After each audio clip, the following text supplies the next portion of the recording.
Hello and welcome to the latest of my deep dive videos. Today I'm going to share about Mercury going direct on the 15th of May 2023 in the sign of Taurus. But also, what's the big picture around this? Mercury went into its pre-retrograde shadow on the 7th of April. How have communications been for you since then? Also, of course, the retrograde proper began on the 21st of April, but Mercury doesn't emerge from the whole process and out of its post-retrograde shadow until the 31st of May. So there's an awful lot to get through. Also, what does the event chart tell us? So as Mercury goes direct, what are the other planets informing their influence into the situation?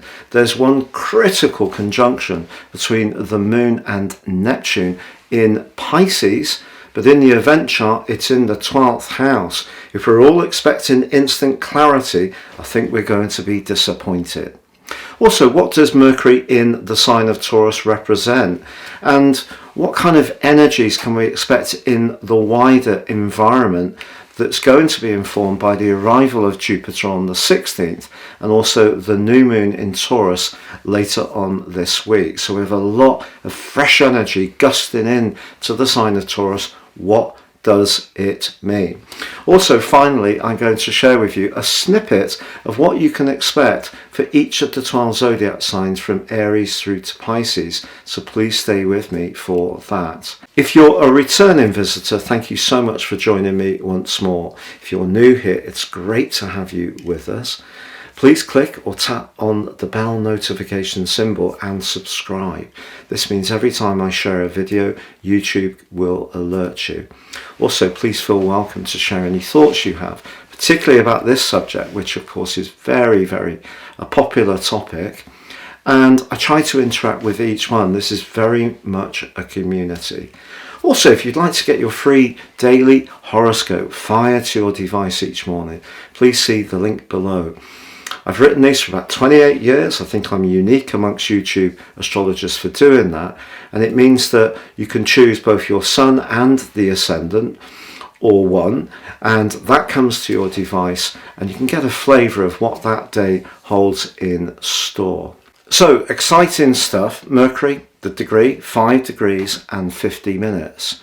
But why this is significant is when the pre-retrograde shadow began on the 7th of April, this was the precise degree and minute of where Mercury was located then. When we get to the end of the post-retrograde shadow at the end of May, Mercury will return to the 15 degrees and 37 minutes that it was when the retrograde began on the 21st of April.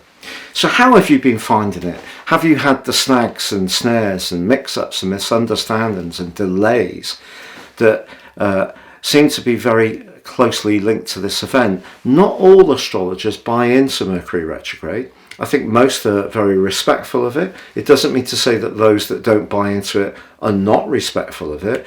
They just try to push back on the concept that we can all think ourselves into a state of confusion, or that it's almost going to be a self-fulfilling prophecy that something will go wrong. And one of the valuable things I feel to learn from Mercury retrogrades is that it is down to our responsibility. I recorded a video this week without plugging in the microphone. I'm really sorry about that, but I did. It's still recorded, but the sound wasn't very good. That's my mistake. Also, the battery ran out on the microphone on another video. Again, I should have checked. I'm always losing the little doobie, we call it, to start the video and stop it. So I think we've had a new one through Mercury's retrograde, but again, it's down to my carelessness. We've actually found the other one, so we've now got two, so that's good, isn't it? So those are pretty classic things, but I feel that what we need to all understand is how the Mercury retrograde works in our natal chart. So what house is it in when the retrograde occurs? So you need to know your natal chart in order to understand that. And if you don't, you'll be working on your sun sign position. And that is valuable. But having the position of the house from your ascendant gives a much more accurate understanding of how Mercury retrograde will work. So also, I think it's true to say that some people who have Mercury retrograde when they're born natally tend to say that they're less affected by Mercury retrograde when it occurs, and in fact in some ways it can almost empower them. So Mercury retrograde in a natal chart would make that person perhaps more thoughtful, perhaps slower to communicate their ideas, but again it depends on what house and sign it's in. If it's Mercury retrograde natally in Leo in the 5th house, it's still going to be a very exuberant and bubbly person, but perhaps just a little bit more considered before they make any utterances. So there aren't really any golden rules. It depends on the natal chart. It depends on how much you know about astrology. It depends how much we're going to allow the planets to dominate our lives. So for example, the whole period from the 7th of April to the end of May is getting on for 8 weeks. Are we going to stop doing every transaction under the proverbial sun in order to sneak through the Mercury retrograde without committing ourselves to anything? So sometimes I get people who will contact me and say, well, I won't have a reading with you when Mercury is retrograde. Okay, fine, I can't have anything to do with that. You've already decided. I personally think the Mercury retrograde is a great time to check over things that aren't working. We have I think what you would say in America, a router, what we say in the UK, a router that's not working properly. But to change it is going to take a little bit of time and effort. But that's something we need to do this week. So we've had that router for the last 3 or 4 weeks. We just haven't got it together to do it. So that's down to us. So some of the snaggles that people associate with Mercury retrograde is to do with our thinking. I actually think it is, myself, a phenomenon. It does apply, but I think the responsibility has to come down in the most part to how we marshal our communication, our distribution, our management of our technology. So for example, if our computer's running slowly, perhaps it needs cleaning up, hoovering at the back, literally, perhaps getting rid of a load of old files, uncluttering the thing that's causing the slowdown, not just thinking passively, well, it's Mercury retrograde, everything's going to go wrong.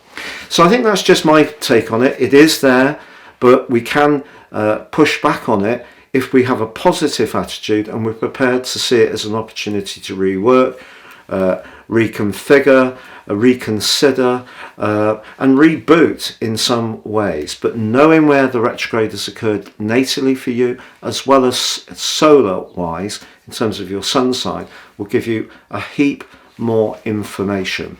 Now, if you don't know your natal chart, if you do give me 3 pieces of personal birth data of time, date and place of birth, I can produce for you your life roadmap report.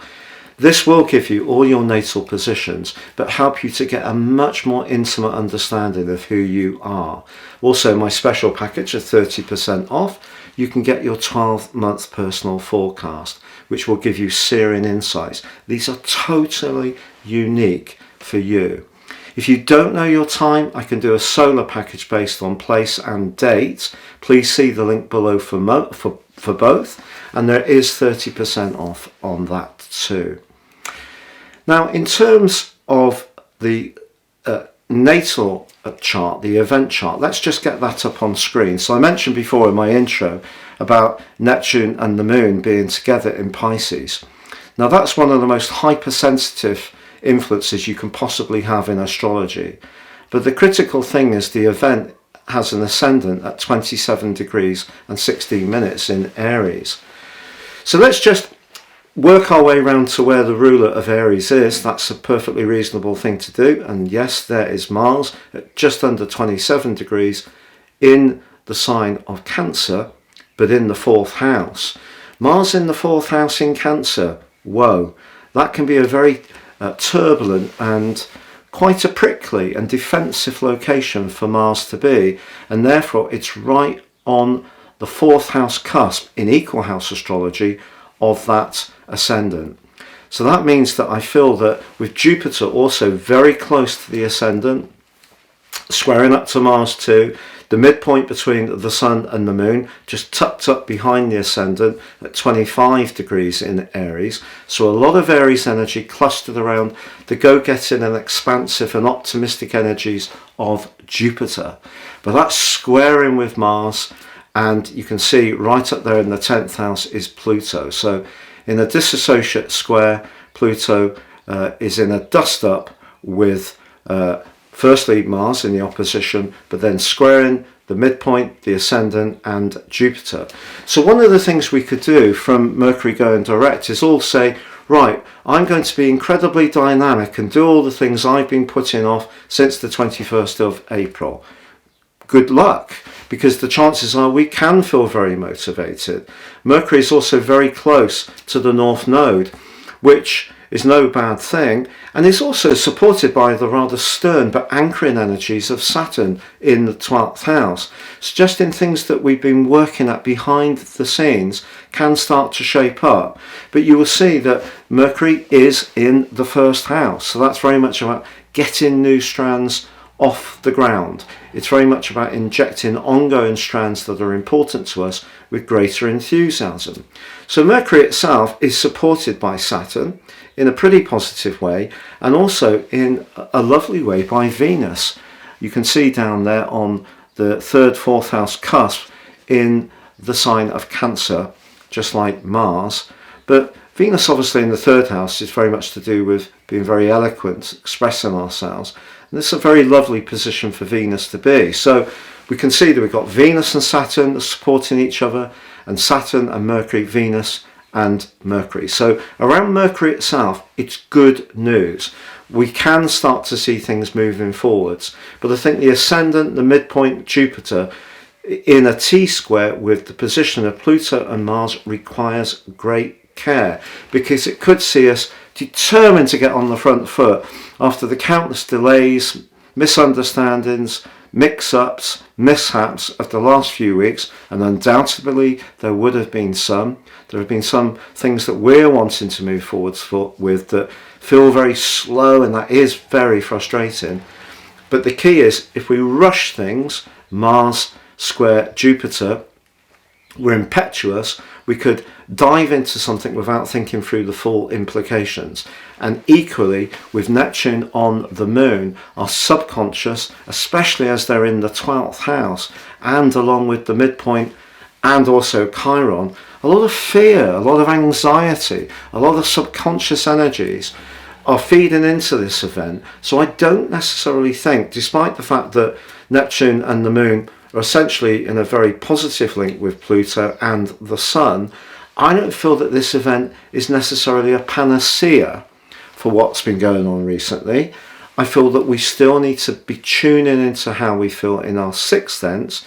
So the sign of Taurus is very much about everyday resources, self-worth, money, our values, and of course, you know, we're all still coming to terms with higher interest rates and uncertainty in the overall economic climate.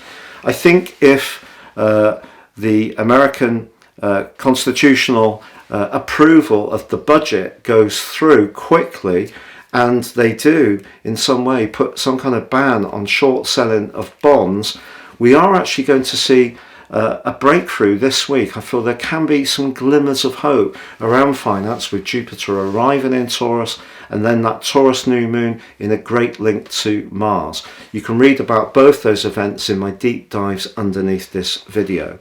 So I feel as we come into this event, yes, it's right to be hopeful, positive, but I think it won't be until we get to the end of May and we come out of the post-retrograde shadow, and also we just navigate this incredibly sensitive aspect between the moon and Neptune, which can see us in a very fearful way, in some ways inhibit some of the speeding up and flows and improvements that are entirely possible.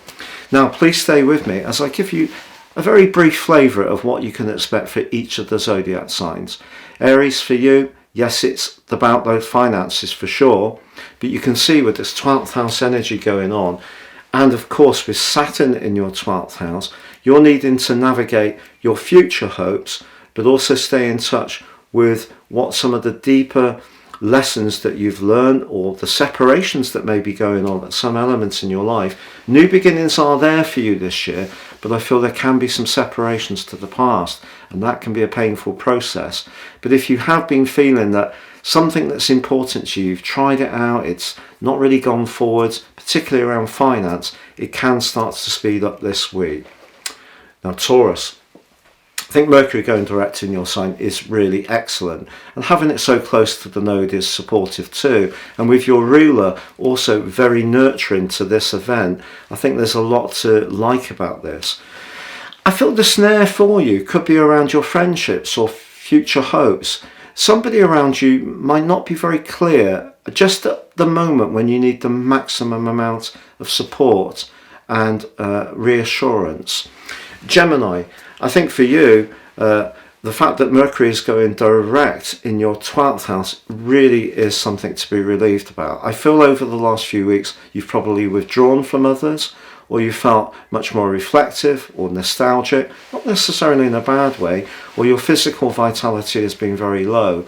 But in terms of what you do to assist others in your career, just be aware that on the event day, on the 15th of May itself, I think your energy is hypersensitive, so just protect yourself a little bit until the sun moves on the 21st into your sign, and you're really going to see some things firing forwards much more dynamically.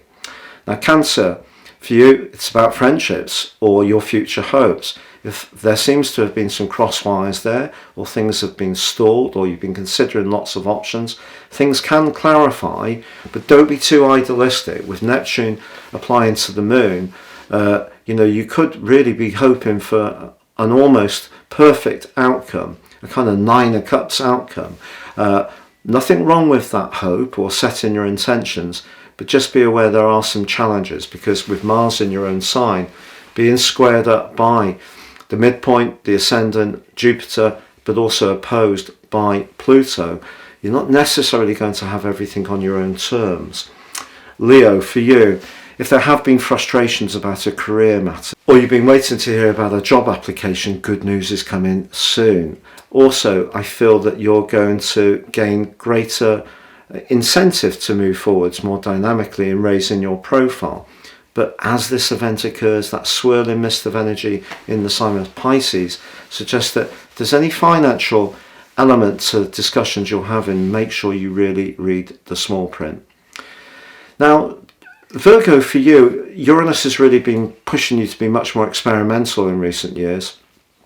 But if you've been trying to explain your truth or your reality to someone recently, it may have fallen on deaf ears. Perhaps they are wanting to stick with the routines that you're famed for, but actually you're finding you want to break free of.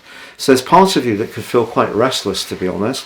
And also, there can be some beautiful connections around a relationship possibility, or complete confusion with Neptune and the Moon in a conjunction. Libra, for you, I feel it's very much about the longer term financial dimension. Mercury going direct means that if you've been waiting to hear on any documentation linked to a legacy, a lease, a contract, a mortgage, a payout of some kind of sum, you should hear good news soon. Also, your very compassionate nature has been one of your great strengths since 2012, but it's also at times left you feeling absolutely empty. And just watch your vitality immediately on this event. So if things are transforming in your life, just try and keep a bit back for yourself. Scorpio, for you, obviously, Mercury has been in your sector of relating, the 7th house. If there has been cross wires with a partner, or it's been difficult to hear each other out, you're going to find an improvement now. And I think the conjunction between the Moon and Neptune for you is actually going to be a really a nice thing, I feel, because I feel it can bring a gentleness to any conversations you have. Sagittarius, it's all about practicalities, and if you found niggly, frustrated, stressed out, cortisol levels high, find it hard to sleep, just normal routines seeming such a grind, feeling irritable as well, wouldn't be a surprise. It is going to improve, but just be aware your emotional world is still very, very sensitive. So watch that you're not giving too much to other people. Keep a bit back for yourself. which brings us to Capricorn. So it's brilliant because Mercury going direct in the 5th house is all about pleasures, social interaction, expressing your talents. So a lot for you to go for, and you can do so with great charm. If you're interested in writing, photography or film, I feel if you're wanting to share your talents with others, you've got a wonderful opportunity, you know, despite the post-retrograde shadow. Aquarius, anything to do with a home, family or emotional matter that's like maddenly stuck, perhaps even as long as the last 2 years, can finally start to pick up momentum, and that's going to be a huge relief. You need to stay very clear-minded about finance. Pisces, for you, I feel that anything to do with everyday communication, technology, digital devices, your mode of transport, if there has been some snags around any of those, you should be able to start to resolve them now. But you may still feel a little bit unsettled, not quite things moving as you wish, and you may feel a sense of inertia with the moon on Neptune, your co-ruler, and of course with Saturn in your sign as well. So things don't sort of absolutely springboard forwards in a kind of exaggerated cartoon way. Just stick with it. You're very stoic and things are going to speed up, but it may take to the end of this week to really see the evidence. It's been a real pleasure being with you. Thank you so much for joining me. Do take care. Please like, comment or subscribe.